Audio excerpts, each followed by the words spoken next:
Bangke bener dah. Bisa-bisanya si Rio satu tim sama gua. Gak mungkin banget ini kebetulan. Ini pasti udah disetting. Pak Dayat karena pengen jalan bareng cewek-cewek, atau Harjo karena pengen bareng Amel. Untung gua dibikin satu tim sama Dinda. Kalau kagak gua pasti udah protes nih. Sekarang daripada gua komplain, mending gua pelajari deh gunungnya, biar kelihatan keren di depan Dinda.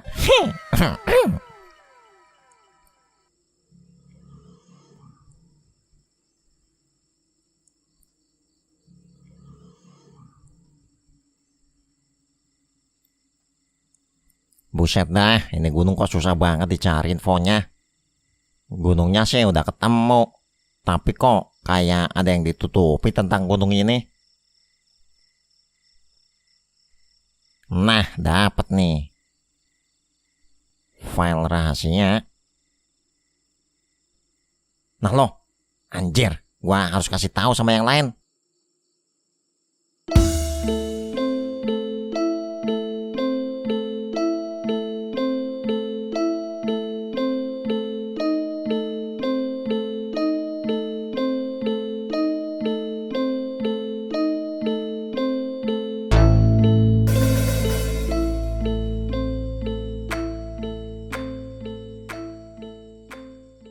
Oke, karena satu tim yang bawa tas cuma satu, udah bisa dipastikan yang gantian bawa gua sama si Dodo nih. Gua bakal bawa terlebih dahulu deh. Tenda juga cuma diperbolehkan bawa 2, dan ini udah cukup tendanya. Tinggal prepare makanannya nih.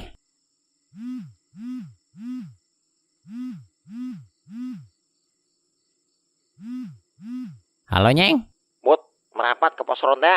Ada info penting yang mau gua sampaikan.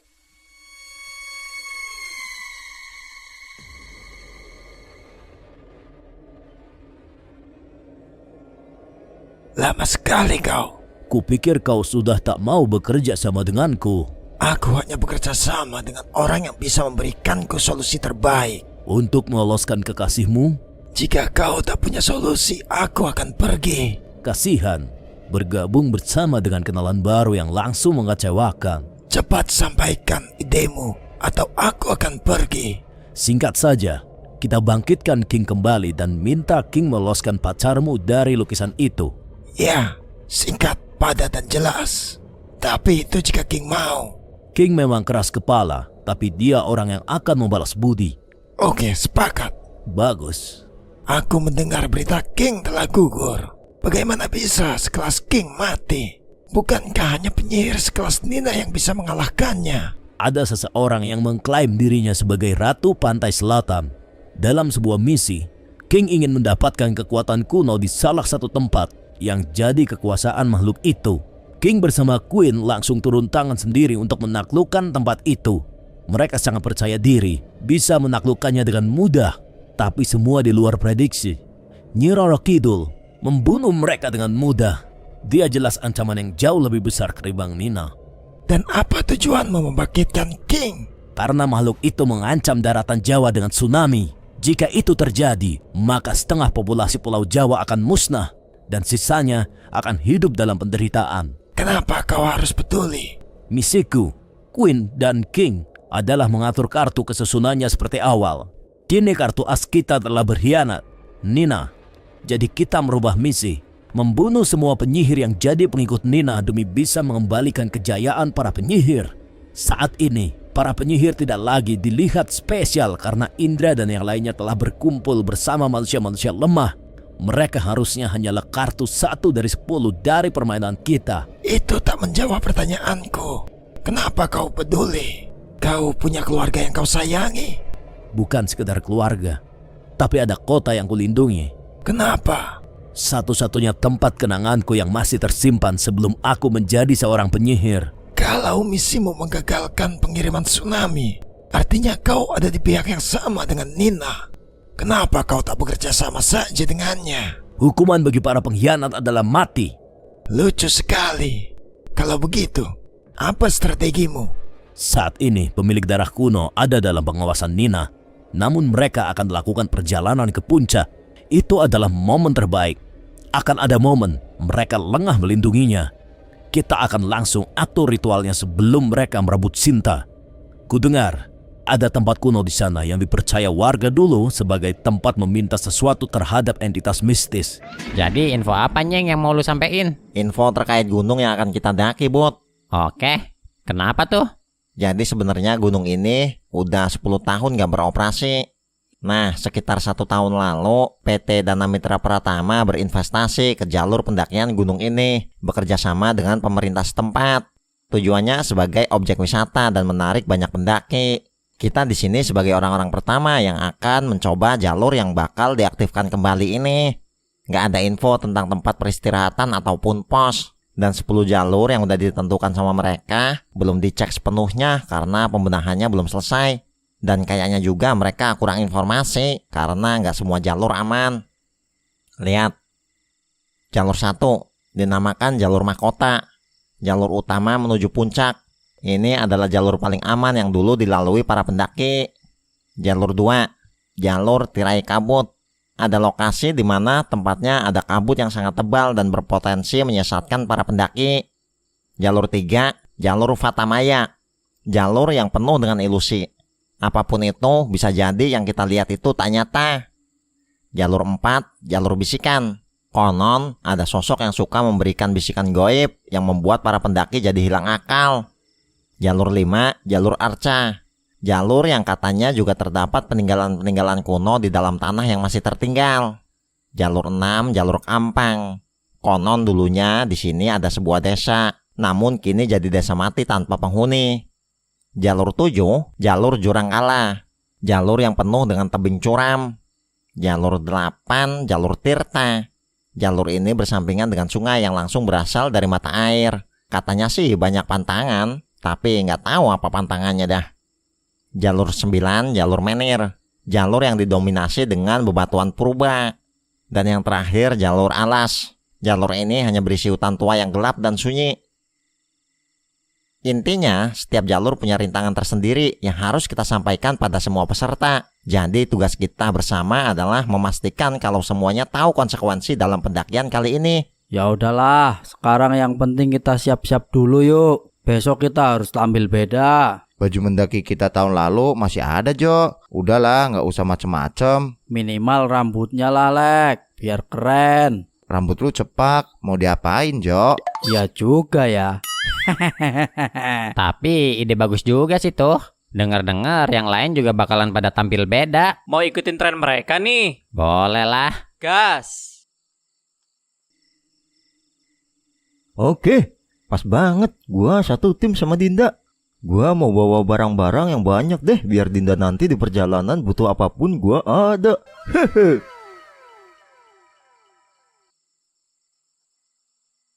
Ini Din, pakaian mendakinya Iya, Pak. Papa beli di mana? dikasih sama Rio. Hah? Dia beliin 2 nih buat kita. Ya udahlah, pakai aja lah. Kebetulan juga kan kita jadi nggak usah modal beli outfit mendaki. Hehe. Iya sih.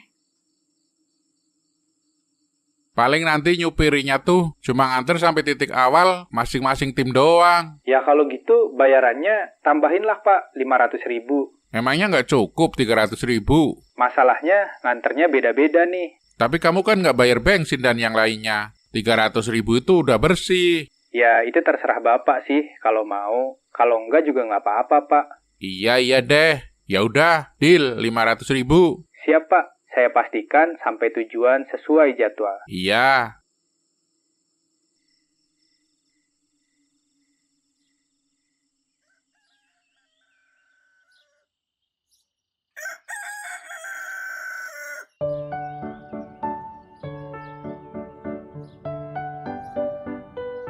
Oke, yang udah datang, silakan masuk ke bis ya.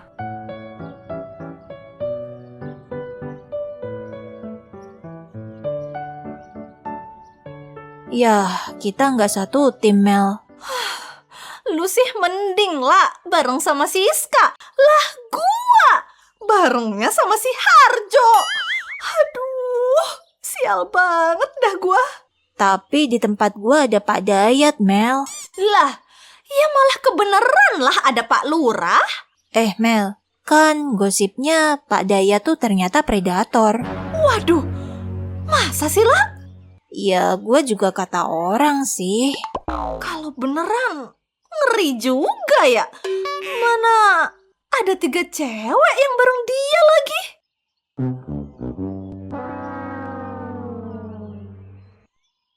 Dinda. Yuki, Wah, kita bisa reunian di puncak dong nih.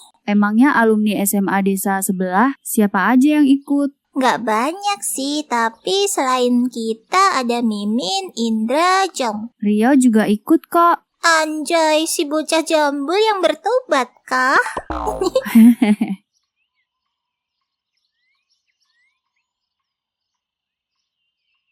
Woi Mol, gimana kabar lu? Baik toh. Widih, betah ya jadi bodyguard Pak Doni. Yoi, gaji masih bertahan sih 60 juta. Anjay. Wah, enak banget jadi lu Tok. Jong lebih gede tuh, 100 juta. Wih, enak bener. Gak enak gua ada Ramol, anaknya manajer yang bawanya mobil. Tim ini gua doang dong berarti yang miskin. Hai Jong, ternyata kamu juga ikut mendaki ya? Aku baru tahu. Kalau begitu nanti di puncak pasti bakal seru banget sih. Iya kali. Semoga kamu beruntung ya Jong. Kalau butuh bantuan bilang saja, pasti aku bantu kok. Oke, udah ya, gua mau naik ke bis. Ayo, aku juga mau naik kok.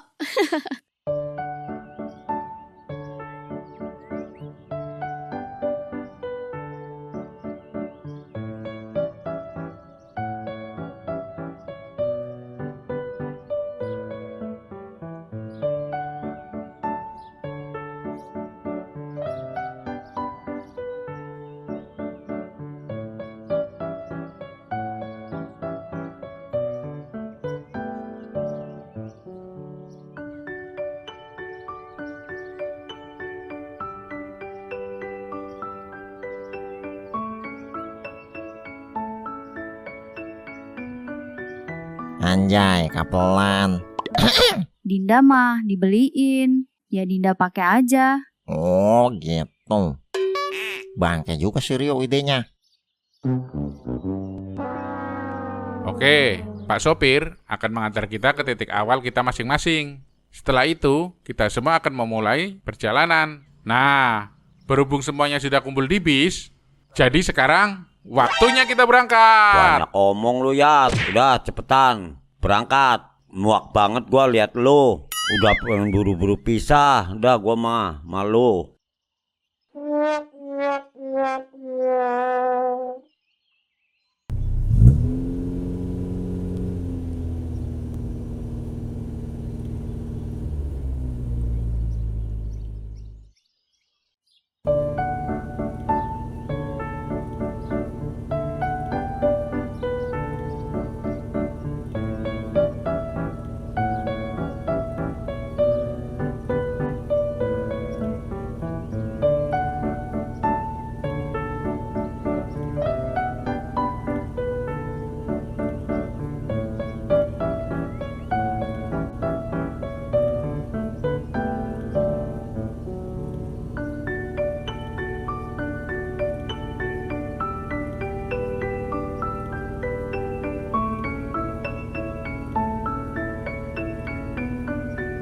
Ini perjalanan sepi banget sih. Biar pada ngapain kek, biar seru. Malah diam-diaman aja semua. Nyanyi aja nyanyi biar seru. Nah iya tuh, karaokean kek apa gimana kek? Itu mah yang bisa nyanyi sana. Wah, jangan diem aja. Itu siapa namanya? Si Gita tuh. Lu mantan PL Pan? Anjir. Lu Pan biasanya nyanyi di tempat karaokean. Coba dong nyanyi biar rame, biar gua denger nih. Ya udah kita, kamu nyanyi Ki, biar jangan berisik tuh si banjir. Iya deh Pak.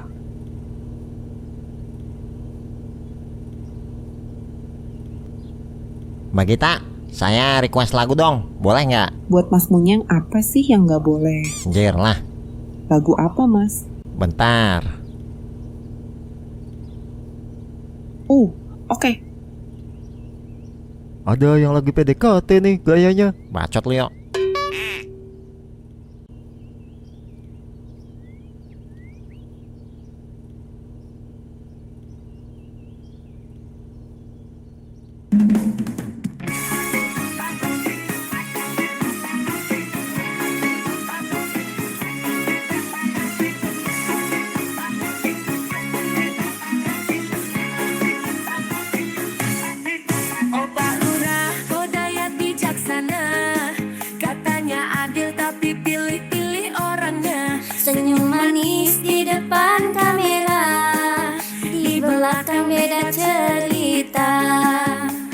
Bistia.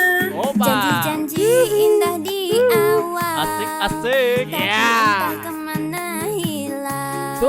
Jalan rusak dibilang normal. Asik. Asal foto masuk ke jurnal. Tarik. Opak lurah panutan warga desa. Asal nurut pasti dapat bagian jatah. Randa Bersuara malah disalah. katanya kurang sopan sama apa-apa. Opak bangga orang yang bijaksana. Katanya adil tapi pilih-pilih orangnya. Senyum manis di depan kamera, di belakang beda cerita. Dasar, parah kamu nyetelnya.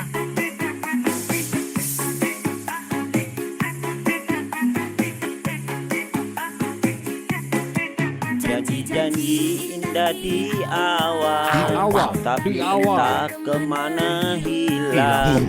Jalan rusak dibilang normal, asal foto masuk jurnal. Opak lurah panutan warga desa. Asal nurut pasti dapat bagian jatah.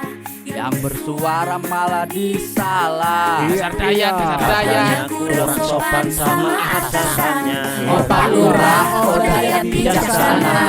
Katanya adil tapi pilih-pilih orangnya. Senyum manis di depan kamera, di belakang beda cerita. Opak Dayat surat bijaksana. Lihat mukanya pengen muta. Oh si Dayat kalau lihat cewek luar biasa. Temannya si Banjir ditinggal aja.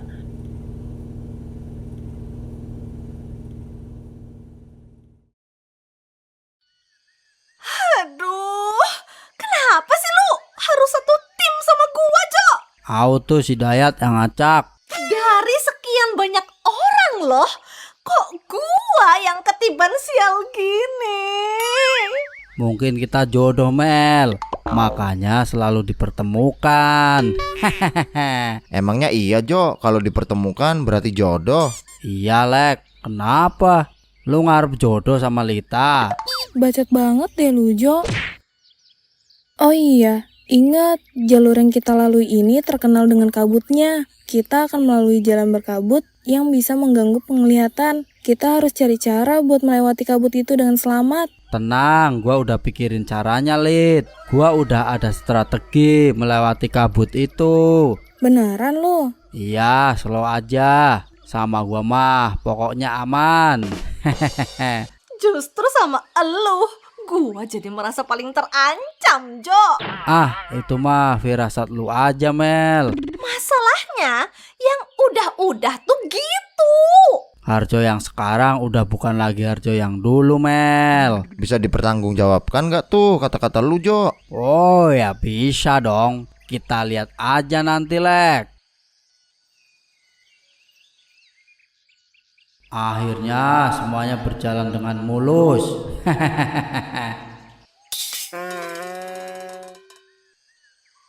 Asik, nggak nyangka dia bisa satu tim sama Kak Budi. Kebetulan aja ini mah yuk. Tapi Kak Budi seneng kan bisa ada di tim ini? Biasa aja sih gua mah. Nggak ada yang spesial sih di tim ini ya, Bud.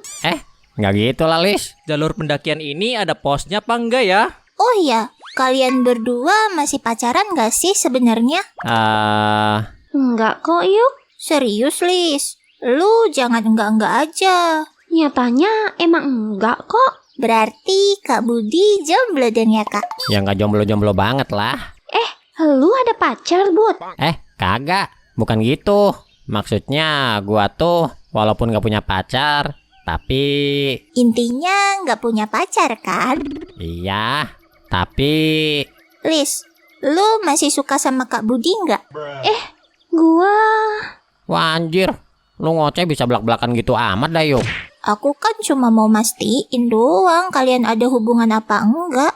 Saat ini mah nggak ada, Yuk. Ya nggak tahu juga sih ke depannya. Asik, kalau gitu bebas dong aku deketin Kak Budi. Ya kan, Kak? Jir, Oh iya, gimana kalau kita bahas tentang rintangan jalur ini? Kak Budi, kakak lapar nggak? enggak, masih aman. Kakak capek nggak? Enggak, Kalau capek ngomong ya, nanti Yuki pijitin deh. kagak. Jalur ini tuh dinamakan jalur bisikan. Konon katanya ada sosok yang suka menghasut kita dalam perjalanan. Lis, lu kan pernah deket sama Kak Budi. Kalau boleh tahu, dia sukanya apa ya? Dia, Kasih tahu dong. kasih tahu kesukaan dia kan? Iya, tapi udah lama banget loh hubungan kita. Yang dia suka dulu mah gua tahu. Kalau yang sekarang sih udah enggak. pasti sama aja, Lis, dulu maupun sekarang. Kasih tahu aja apa yang disuka sama Kak Budi. Dia dulu sukanya gonta-ganti cewek. Waduh, Jir, iya sih. Dulu Mimin aja dipepet sama Kak Budi. Nah, iya. Itu lu tahu. Berarti ada kesempatan kali ini buat gua untuk jadi yang terakhir. Guys, ayo kita fokus sama tujuan. Kak Budi, cewek idaman kakak sekarang tuh kayak apa, Kak? cewek idaman gua yang jelas nggak bawel, nggak suka banyak nanya, dan agak dingin. Hehehe. Gitu ya? Berarti kalau Yuki begitu udah sesuai dengan selera kakak dong. Jir lah, udah ayo kita fokus dulu sama perjalanan. Gimana kalau kita bahas tentang rintangan alur ini? Boleh Kak. Ayo kita bahas. BTW, konon sih jalur ini ada sosok yang suka ngasih bisikan yang menghasut kita loh. Bangke bener dah. Jalur yang kita lalui ini kan konon katanya banyak harta karunnya. Apa nggak baiknya kita coba nih buat nyari hartanya? Boleh juga sih. Gua ada alat nih yang bisa buat mendeteksi benda metal atau logam lama. Wih, gimana Kak Indra? Menurut gua sih mending fokus sama perjalanan deh. Kalau niatnya mau cari uang mah mending kita buru-buru deh. Lumayan 1 miliar bagi 4. Iya juga sih, apalagi kayaknya kita berempat ini ekonominya pas-pasan semua. Ya udah, mana Kalan? Pinjam alatnya deh. Oci sambil jalan, mau sambil cari sesuatu. Nggak takut mecah fokus kita, Ci? Buat hiburan, Kak. Kalian mah enak, punya drama cinta segitiga. Gir. Lauci. Anjay. Mana, Kak? Bentar, gua ambilin di tas. Oke.